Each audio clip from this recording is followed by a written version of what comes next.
on the audio. So if you can hear me, please let me know. That'll be great. So that way we can begin today's webinar.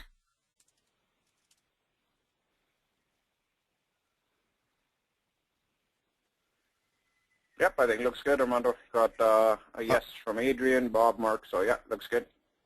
Okay, excellent. So let's begin then, Vinish. I'll leave the podium to you for a second. Okay, great. Yeah, do you want to start, Armando, with your initial slides, and then I can continue, or whatever you prefer. Okay, perfect, excellent.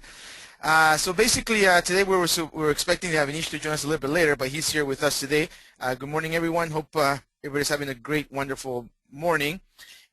Today, basically, we're going to change things around a little bit, but definitely with a lot of information and good food for thought for you to review for the rest of the week. The first thing that we're going to be talking about today is a bit of an ASEO update or ASEO tips or best practices, if you want to call them. Then we're going to go and talk a little bit more about latest news and articles, tool of the week, and we can wrap it up with questions.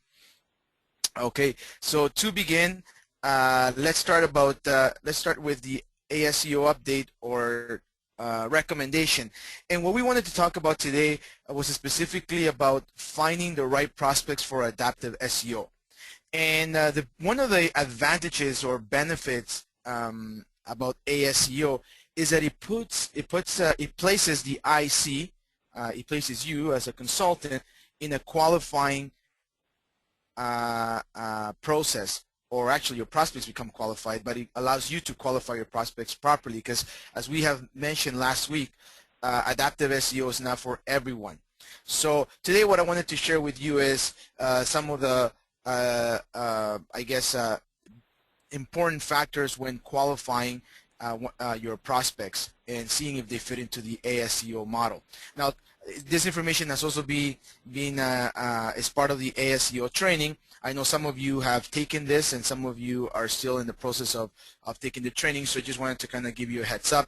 And for those that have already taken a bit of a refresher, because as much as it is exciting to go out there and start offering ASEO and talking about ASEO, educating clients about ASEO, qualifying the right prospects is equally as important. So some of the key things at top level that you have to make sure when you're looking at reviewing a prospect's IBA or even initial conversations is you have to ensure that the client has the right budget.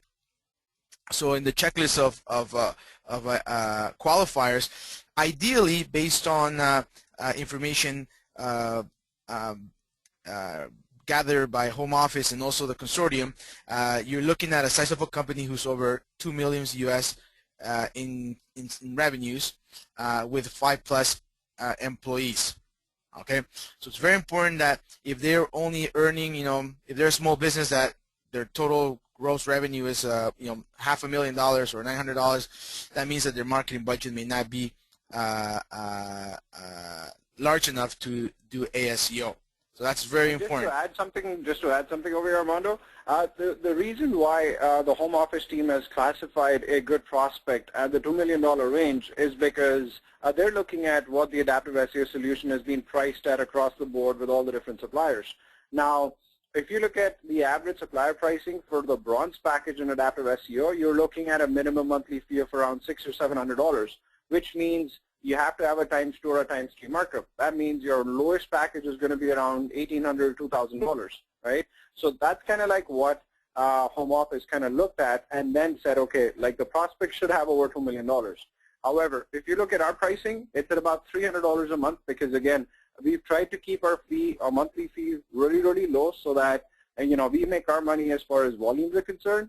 And at the same time, we know what the ground reality is. For a lot of the ICs selling an $1,800 or $2,000 a month package, unfortunately, as much as we want it to be a reality, is not the reality because it's tough to get prospects like that. They take time to sell.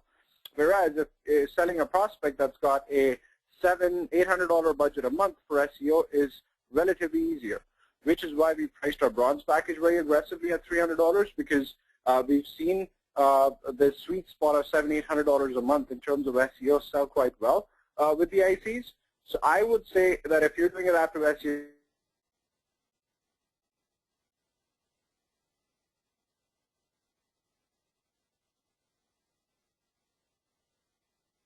with WSI ALM for why they're looking at. So just wanted to add that, Armando. No, and that's important too, because basically, as an IC, you want to get remunerated for your efforts as well, because this will require a bit more activity from your end, in coordinating different efforts with the end client. So you want to feel, we talked about it last week, that you want to feel that you are getting paid for your services as well. So that's very key. Okay, that's pretty much one of the most important things in regards to qualifying the right prospect for ASEO. Number two, has patience and understanding that it is a long-term strategy. So it does require time, right, and obviously money. But the key thing here is the patience. And we're going to talk a little bit more about that in this slide. The next thing is willing to invest time and money in social media. There are still companies out there that may not want to do social media because they don't feel it's for their business, or maybe they realize that their business is so unique or such a niche market that social media is not for them. Well, this is an opportunity for you as a consultant to educate them and to find ways, creative ways on how they can use social media, whether it's a B2B business, on how they can use social media to enable them to implement adaptive SEO. However, if the client is really not very negative towards social media, right there it's also a bit of a disqualifier for them. Okay, so going back to the checklist, if you look at number two, after we talked about the financial aspect, you want to make sure that you're working with a company that ideally has done SEO before. They understand it, they have experienced it, and basically they're not they're very open to changes and changes that have happened in the landscape as well. Okay. The next important one is they can commit to a minimum budget and contract. I know Home Office talked about a minimum contract period of 6. I would say for your benefit, try to do it between 9 months, and if you can get 12 months, it's important. Why? Because ASEO, like any SEO strategy, takes time. And now that you're combining the different components, there's more activities that have to be done at the setup. There's more activities that have to be done on a monthly basis that over time is going to show results. It doesn't happen in 2 to 3 months. So this is not a this is not a trial campaign. I want to do a 3-month or 4-month ASEO campaign. That you're setting up yourself for failure. You're setting up your client for failure as well, because at the end of the day, he's not going to get the results. They are not going to be happy. So important in qualifying is that they have to put in the time. I would recommend 9 to 12 months. I know Home Office said 6, but that's just based on my experience, because even when you're doing traditional SEO, it does take time. Okay. In addition, setting up the expectations are very important.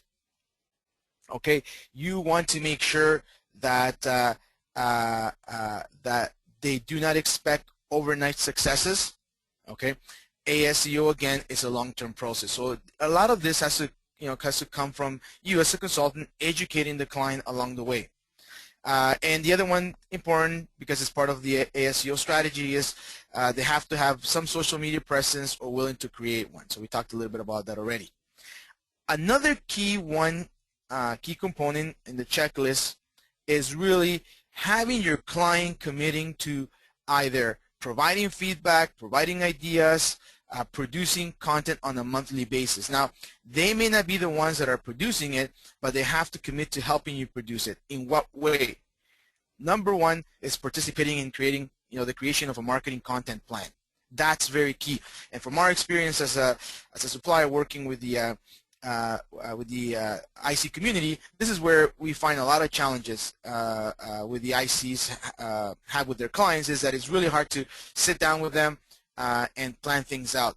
I will tell you that the most successful ICs that we work with are the ones that actually are able to work with their client and develop a sound marketing content plan. It doesn't have to be a 12-month. It doesn't have to be a 9-month. If you can do a 3 to 6 month content plan, that's very key, and that has to be done from the upfront.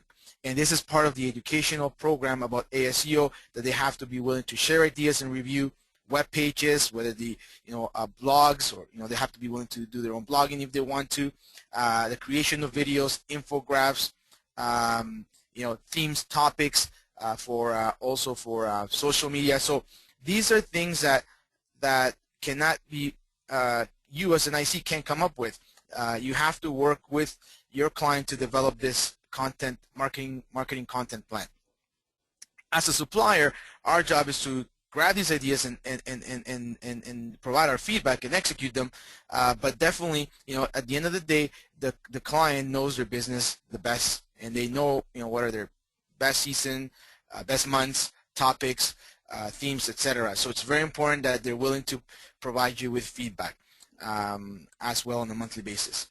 So Anything you want to add there, something over Manish? here, Armando, in terms of our content marketing plan that WSI ALM now provides, so there's 3 separate areas in your content marketing plan. There's blogs, there's articles, there's press release topics that are a part of the content marketing plan, and this is based again on IC feedback that we received.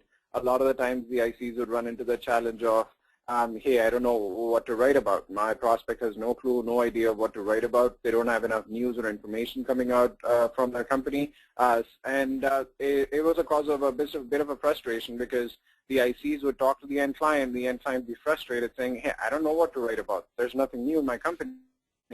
And that was causing a bit of a challenge in terms of producing content, which is where we came up with a revised content marketing template. So now in our content marketing template, you would have 3 separate worksheets for articles, press releases, and blogs. And each worksheet consists of at least 50 different ideas that you can run by your client, so as to come up with like a topic that we can potentially be writing about. So the content marketing template for WSI ALM has also been developed, keeping in mind some of these challenges, some of the feedback that we got from the ICs, and which is why you have over 50 different topics for each of these areas that's identified in the template. Yeah, and the key thing, like you said, is really getting participation from the end client and willing to invest the time. I know one of the biggest headaches for that the IC experiences, based on our experience, is the fact that they're always chasing the client for ideas, or they're chasing the client for topics and themes. So having a sound marketing content plan definitely, eliminates that. So you have to, if the prospect's not willing to do that because they're too busy, or they don't want to do it, or they don't have anybody that can help you do that, right there, there's a question, there's a concern for you if they should be a good candidate for adaptive SEO. Okay. Other qualifying attributes.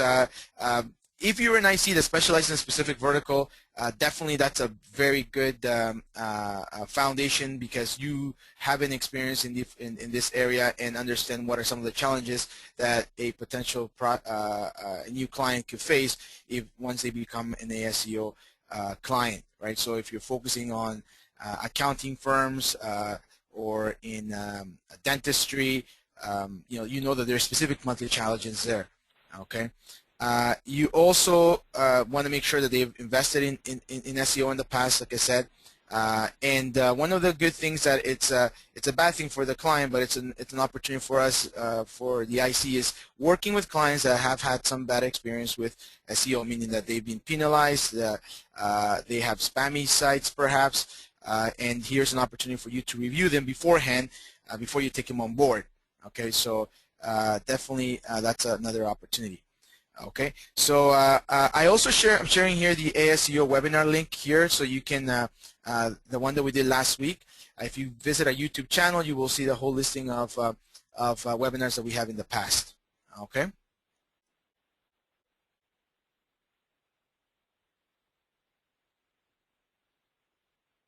I also wanted to share with you today, before I pass on the mic to Manish, an interesting article by the team at QuickSprout and Neil Patel, and this was a really good one. It's I've seen in the past few months that a lot of the ICs are working with new websites and redesigns, etc. So I kind of wanted to share with you this interesting article that you can actually also review in more detail. And this is how to retain at least 95%, sorry, of your organic traffic after a site redesign. And I know that the day or the night before a new site is deployed, sometimes, you know what, your stomach, you get butterflies in your stomach because you want to make sure that everything is going correctly as planned. So here are some definitely gold nuggets that if you are planning on launching a new redesigned website that you follow these. I know that many of the ICs are moving towards responsive web design, and they want to make sure that all of the all of the SEO is intact from the existing site. So here are some ideas. Number one, make sure that you as a consultant, if you're part of the redesign process, if you're only offering the SEO component or service. Some clients may be working with external companies to do the design and the technology side, and you're coming in as an SEO consultant, so make sure that you're part of that redesign process. Now, if you're managing everything, keep SEO in your mind as you're going through this process. So that's very important. Another one, don't rush the launch. It's very important that you get all of your checklists correct before you launch. You want to avoid having any issues, post-launch issues or post-launch errors that, you know what, it's not going to make you feel good, it's not going to make the client happy, so important. Now, what should you do during the redesign process? Obviously, don't take your site down, keep the existing site, and once you're ready to launch, you launch. Re-examine your keyword strategy. Very important.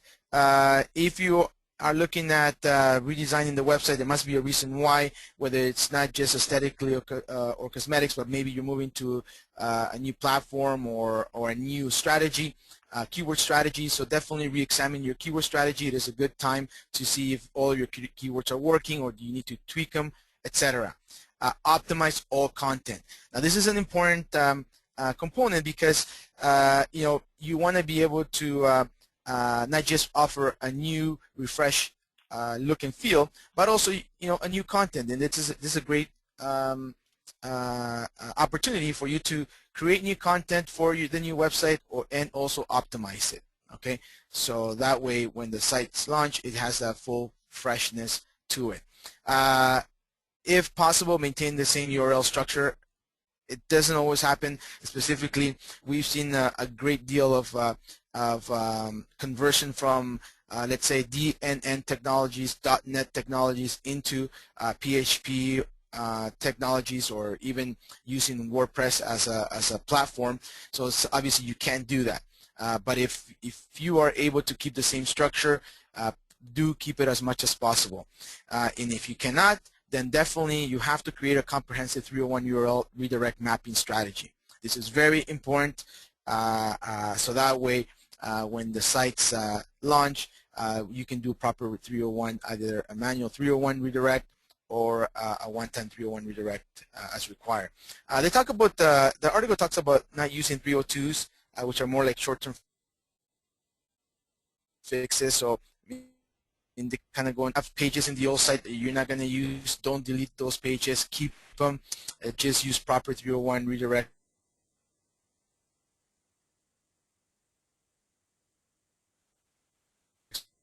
Because it can also be an opportunity. Then you know what, you can actually direct them where they need to go. Another key important thing is create new sitemaps. Specifically, will be HTML and XML. Make sure that the new website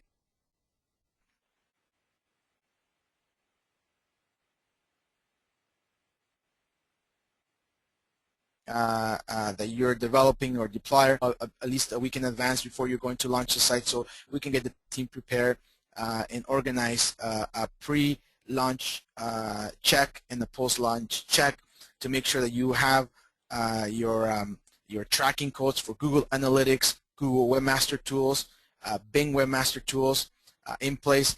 You may have other codes such as Google AdWords, etc. So creating a new sitemap is important, and also putting the right tracking codes in place. Okay, the next slide.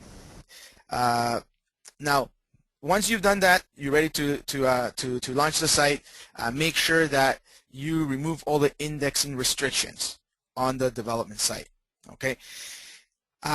Sometimes if you are using different suppliers, one supplier to do the technology and one to do the SEO, or the client is doing that, this is a very important aspect, because if you don't remove all the indexing restrictions, you're going to launch the site, and basically Google's not going to be able to read the new pages. So that's very key. We just had a situation recently where this happened, and obviously we corrected.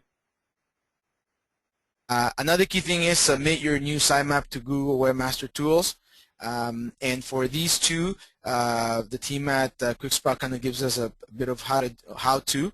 But if you need any help, let us know, and we can definitely help you on how to properly do this. Now, once that you've launched the site, you definitely have to keep an eye on it. You want to monitor a few things to make sure that everything is working correctly. Okay, obviously, watching your traffic. Specifically, not just your standard direct traffic, but organic traffic. Google Organic, Yahoo, and Bing. You want to make sure you're still getting that traffic, as well as your rankings. So definitely during this time, make sure that you're keeping an eye on your Google Analytics, or if you're using G-Shift, as well, to make sure that everything is being recorded.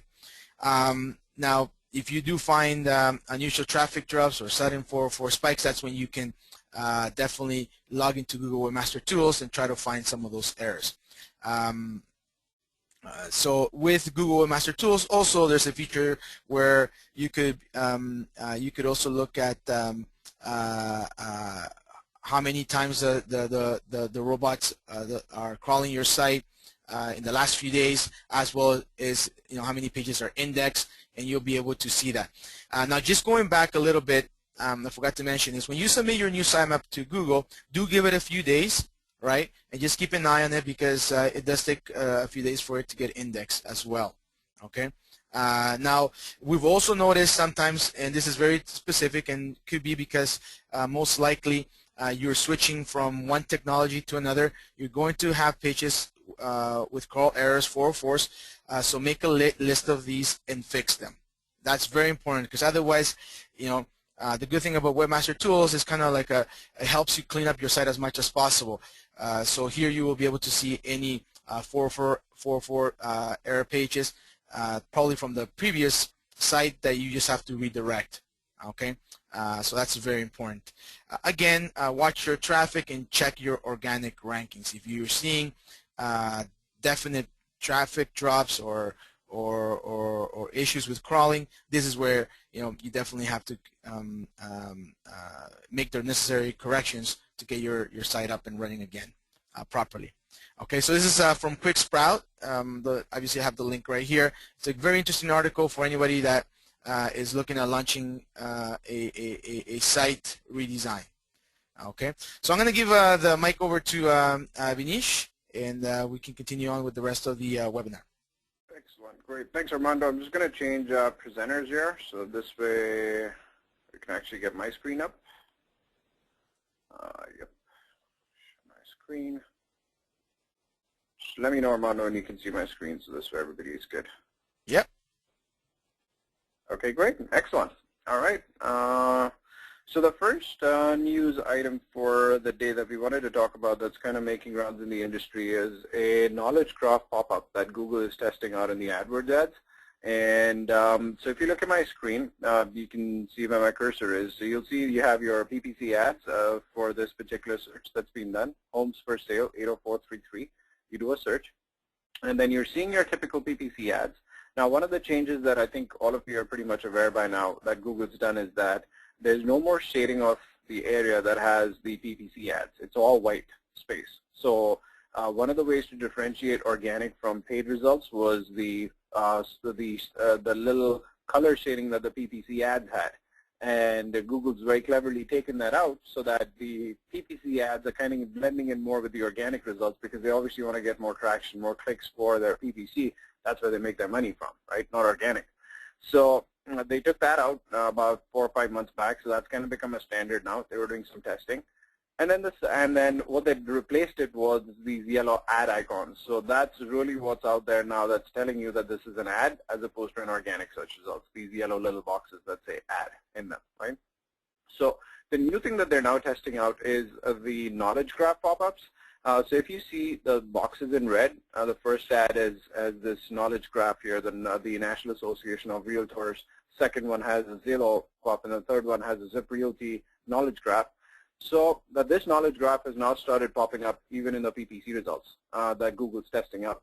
And the way that it looks is there's a screenshot on the right-hand side. So let's say if you actually do click on that pop-up for the National Association of Realtors, this is what you're going to be seeing.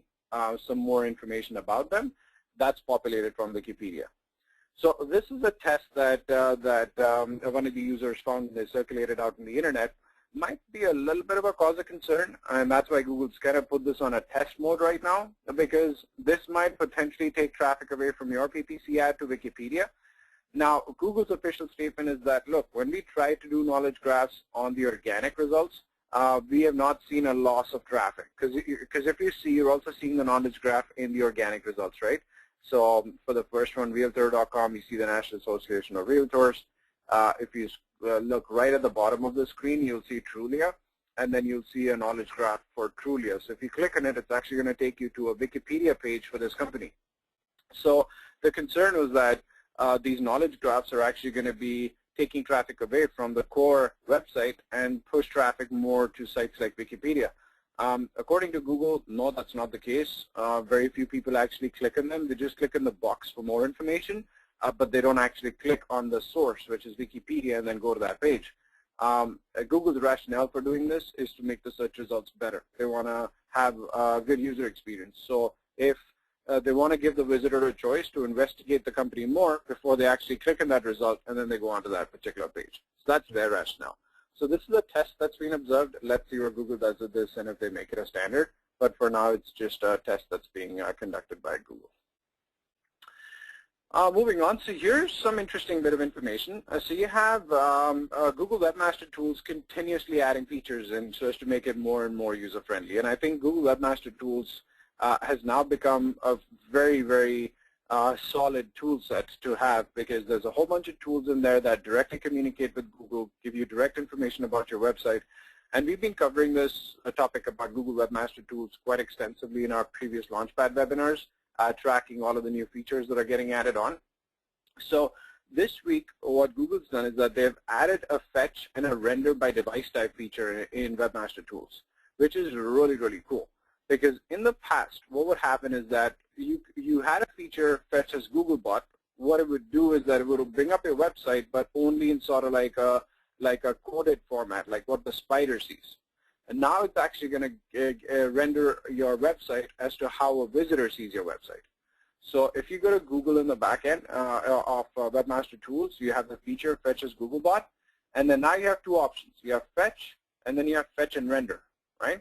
So here's an example where the user is trying to get a screenshot for this particular website.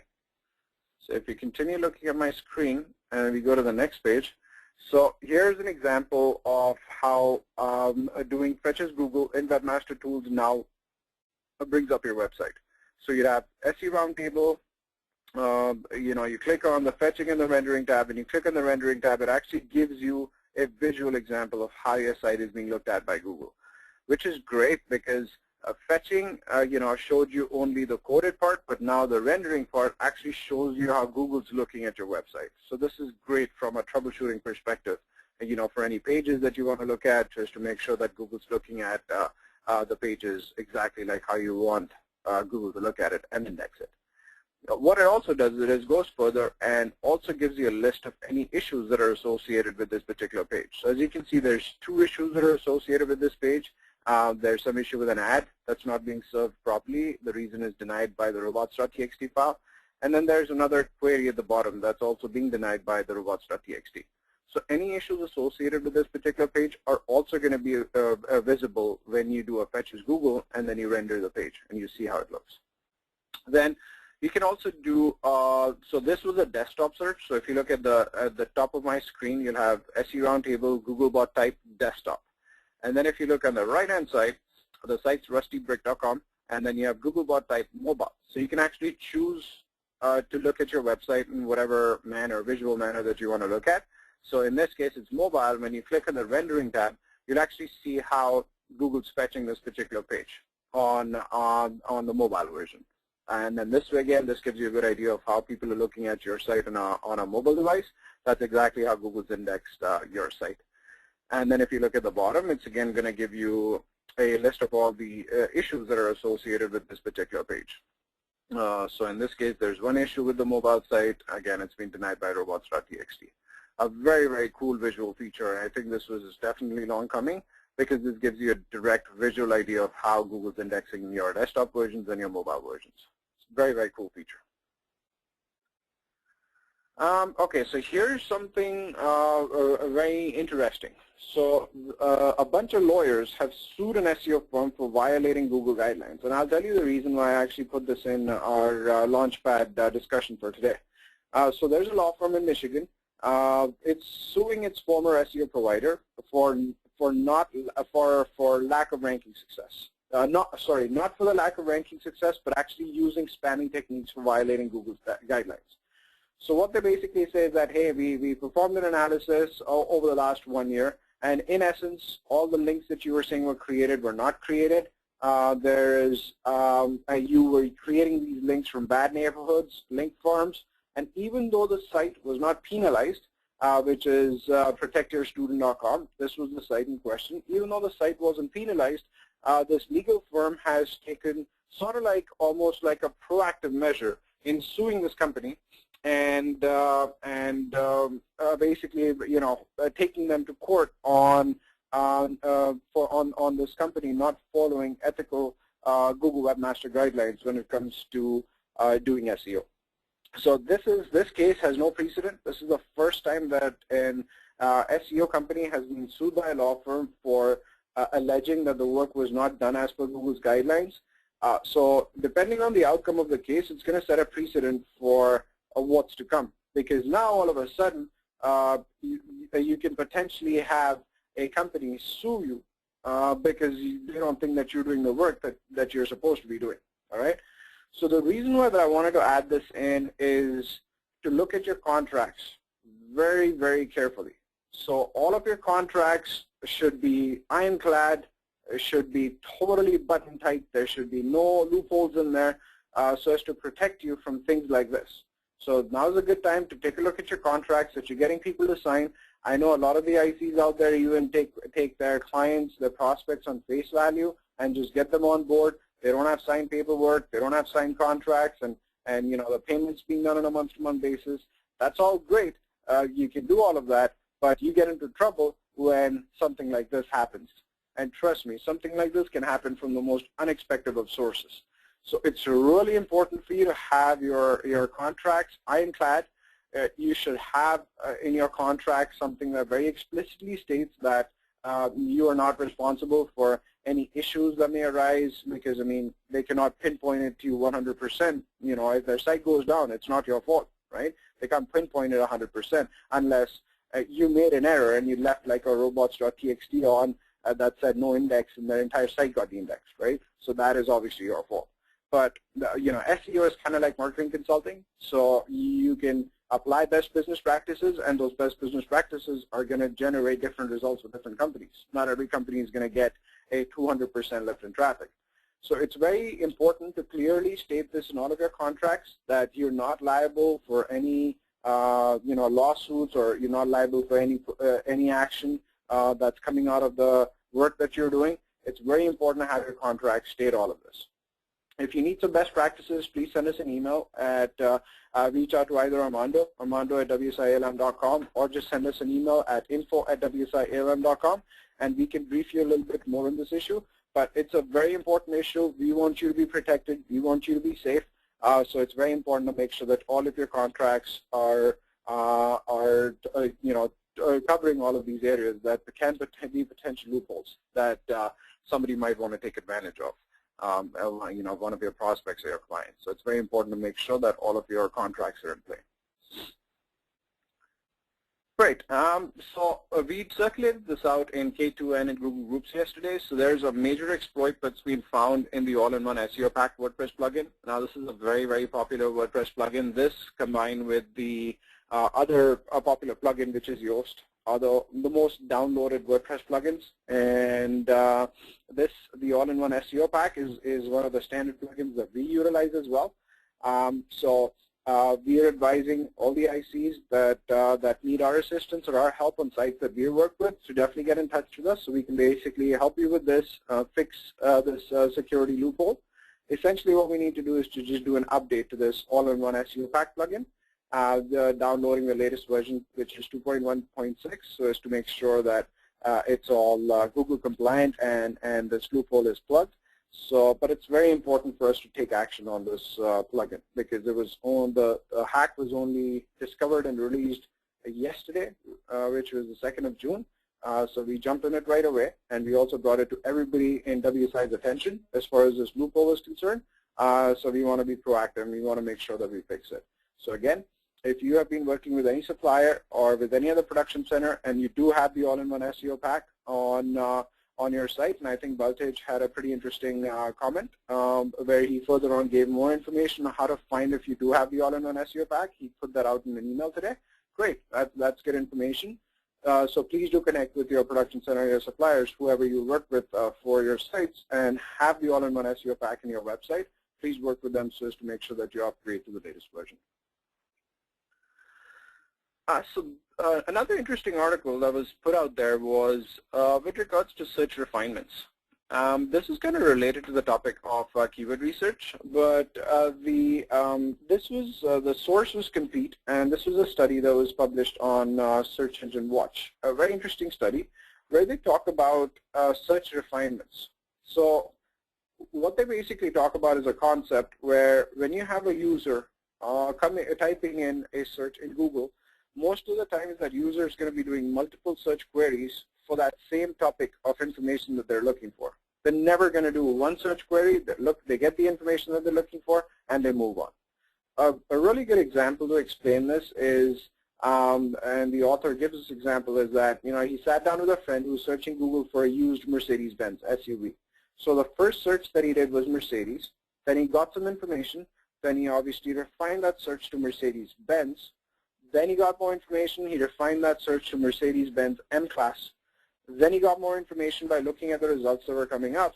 And then he refined it more to Mercedes-Benz M-Class used. And then he finally came to his real final search that was taking place, which was 2012 Mercedes-Benz M-Class used. That was what he basically ended up with, right? And if you look at the statistic that's been highlighted in this chart, 12% of the users are doing 10 plus searches in order to arrive to their query. There's only 35% of users that are doing one query and then coming to their search result in terms of what they're looking for. But the rest of the people, which is over 50% of the users, are doing multiple search queries related to the same topic before they arrive to their conclusion and their end result. So the moral of the story that the author is trying to bring about over here is that always consider search refinements, and make sure that your site's not just coming up for the core keyword, which in this case was 2012 Mercedes-Benz M-Class used. Your site's also coming up for related keyword terms, so Mercedes-Benz M-Class used or Mercedes-Benz M-Class. So you want to make sure that your site's following a certain hierarchy. And this can be the category pages that you have on your website, and then you come in, to the final page on your website. But the idea is make sure that your site's visible for a whole bunch of associated keywords and not just that final keyword, because that's all adding to the impressions. And the users out there, more than 50% of the users are actually looking at multiple searches, are conducting multiple searches before they come to their final result, as opposed to just one result itself, which is about 35%. That was an interesting study, and you can actually read more about it on Search Engine Watch.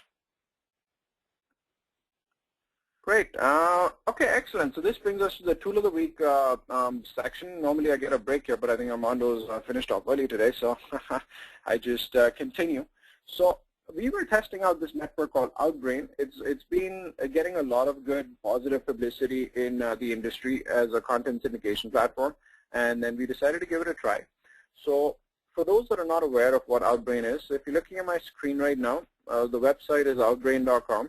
It's a content syndication network. So what this basically means is that you can put in your content on the Outbrain platform, and it's going to get distributed out there to a whole bunch of different websites. And this is a good way to get traction for your content, to circulate your content on the internet, and get more publicity, more visibility, more links, more visitors, and especially new visitors to your website.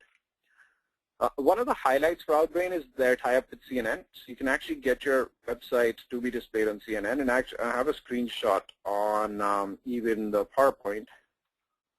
So if you see over here, like you're on the world page, and then you see from around the web section on CNN, and then all of this content that's being showcased over here, this is all from Outbrain. So that's it. So the content appears on different areas on the CNN website.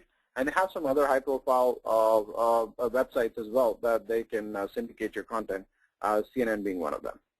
So if you actually go to the website, so here's a look at some of the sites that are associated with them. They've built up a great publisher network. So they have Reuters, they have Slate, they have Fast Company, US Weekly, Rolling Stone, NBC News, they have Fox News, CNN. So they've built a great network of sites that can showcase your content. All right. What kind of content can you promote? So you can basically promote editorial articles. You can promote blog posts. You can promote videos. You can promote any sort of like PR, earned media, or any positive reviews that you have. You can promote slideshows. You can promote mobile optimized content. All right. In terms of pricing, it's a CPC model, so it's cost per click. So it's very similar to how PPC works.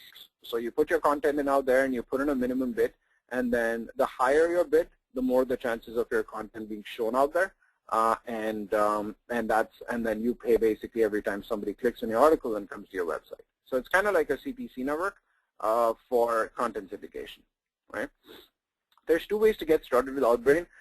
There's for small and mid-sized businesses, you have the self-serve platform, which is what I'll give you a demo of now. Very simple. It's very intuitive. So if you have a smaller budget, you can just use the Amplify, the self-serve platform. If you have a larger budget, like let's say if you're dealing with a corporate account that has quite a few different content pieces that they need to syndicate, and they have a decent budget, that's when you can speak with an account manager, and a dedicated account manager gets assigned to your account, and then they can help you get started with syndicating your content. They have great reviews, the company is growing. Already have around 200 plus employees and are growing more. So we decided to give this a shot with one of our clients in the nonprofit industry, the Plan Canada. They're like the biggest competitor to World Vision in Canada. So here's the back-end interface. Let's give you a quick preview. So you log in. So their login interface is my.outbrain.com. So once you log in, this is kind of like the dashboard that you'd be looking at, right? So the first area that you're looking at is site performance. So when you click in site performance, you will see two areas, dashboard and clicks and CTR. You can put in your entire site in Outbrain. And what it does is that it dynamically pulls content based on whatever is more popular. So you can actually add a blog. Let's say if you have a blog associated with your website, you can just click on add a blog, and then you can actually just add the URL to your blog on Outbrain, and then it's going to basically start taking content dynamically from your blog, and then based on what's popular, what's getting more traction, it's going to keep getting content from your blog piece. So, and there's a whole process. The process is right here on how to basically establish it. So this is, I'll show you the campaign that we basically set up with them. So there's 4 different content pieces that Plan Canada wanted to get circulated out. So they had a really good article on anti-malaria bed nets. They had one for their Because I Am a Girl campaign. They had one article for child marriage, and then they had an infographic for Plan Canada, which is the main brand that they wanted to circulate out there. So we pushed this out there, and I can show you some of the data sets here that this campaign received.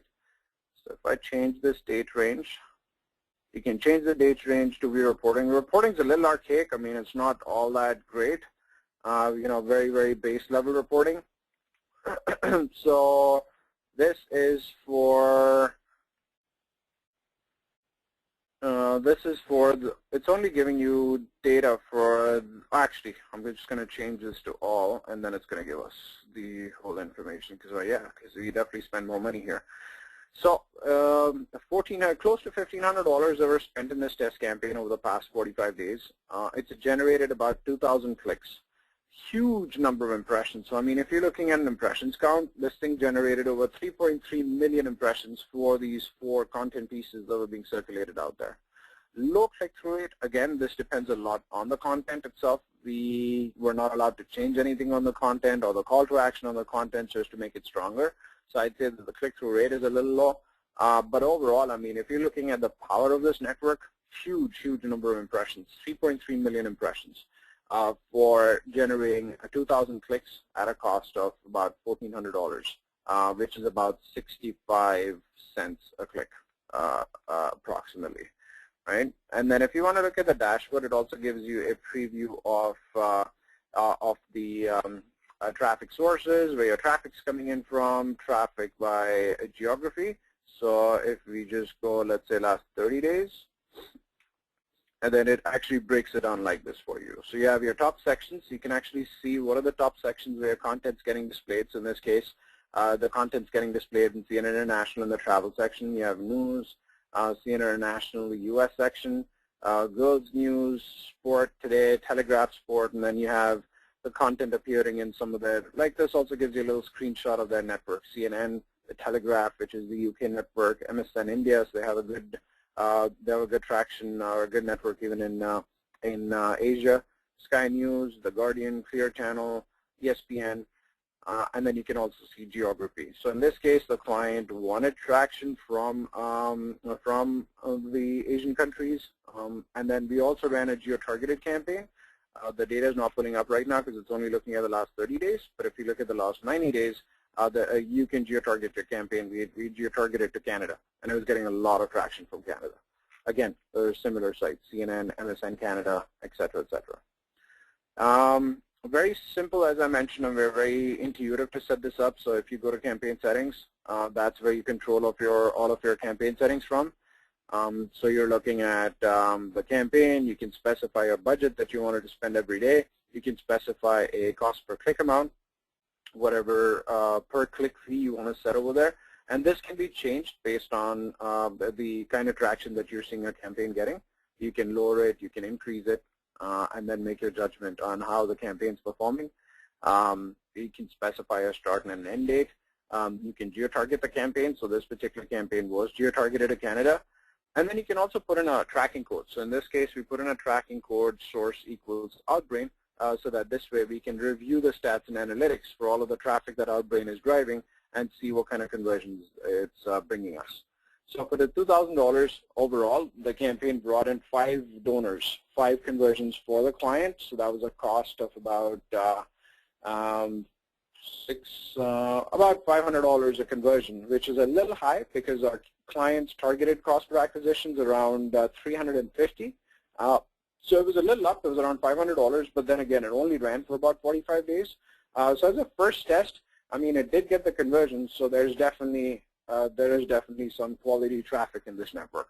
Now, again, you know, my personal advice is that if you do have a client that has a bigger budget that is looking for some branded engagement that they can, you know, talk about, get their sites showcased on top brands like CNN, Fox News, MSN, and have the pockets, then this is definitely a good area for them to explore. Excellent.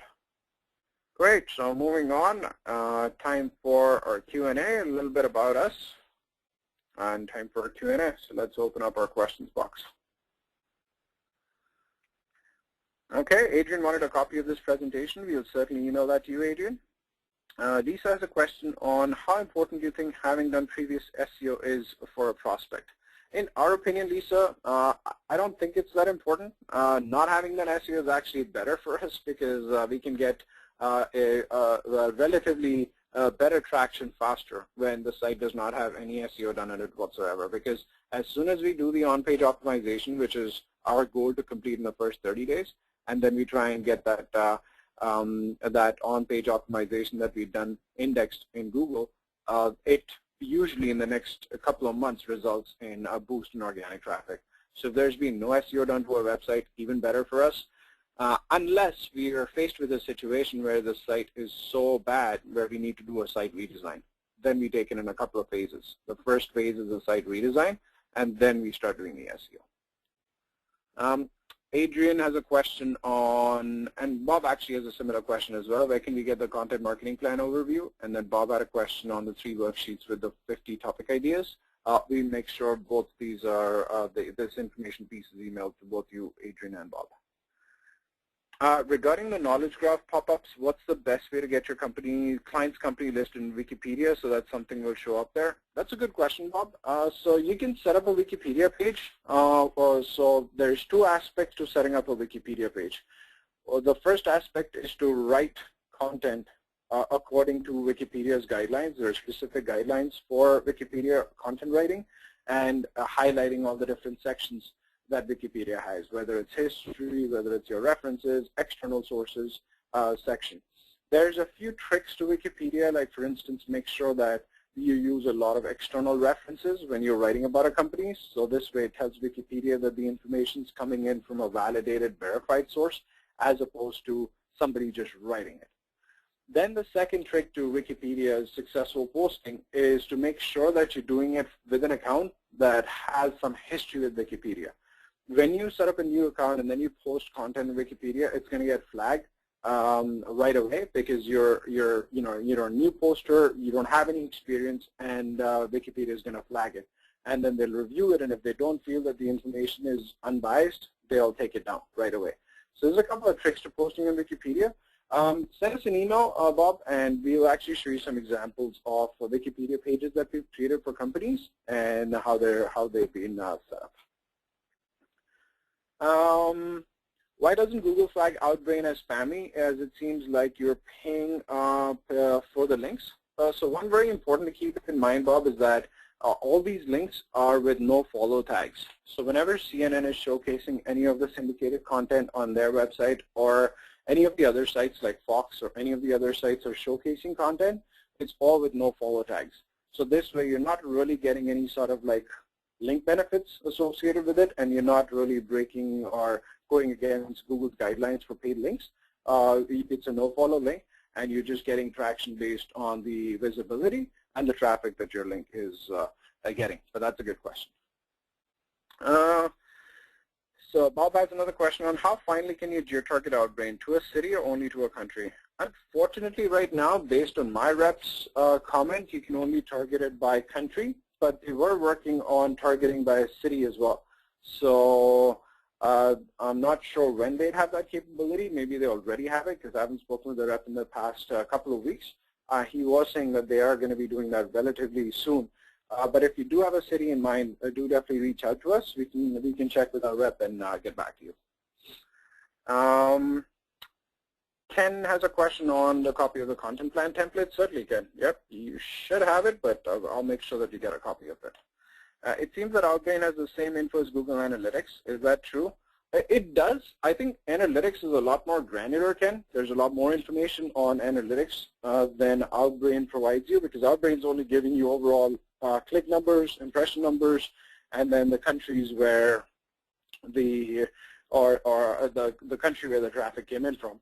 Whereas with Analytics, you can actually now dive down even deeper, and you can understand and see how the Outbrain traffic is behaving. Time on page, time on site, bounce rates. So I would say that the Analytics information is a lot more in-depth. Outbrain statistics are very, very, superficial, very topical. Like, they just give you the main stats, and this is something that they're working on. AT has a question on before and after case studies. We certainly do. As a matter of fact, we showcase case studies on all of our LaunchPad webinars, but we have a lot of case studies. So if you could, again, shoot us an email. The email is right here, info@wsilm.com, or you can reach out to Armando at wsilm.com. We have tons of case studies that are lined up. Terrific. No other questions? Well, thanks for joining us again for this edition of our LaunchPad webinar, and we look forward to seeing you next Tuesday. Thanks, everyone.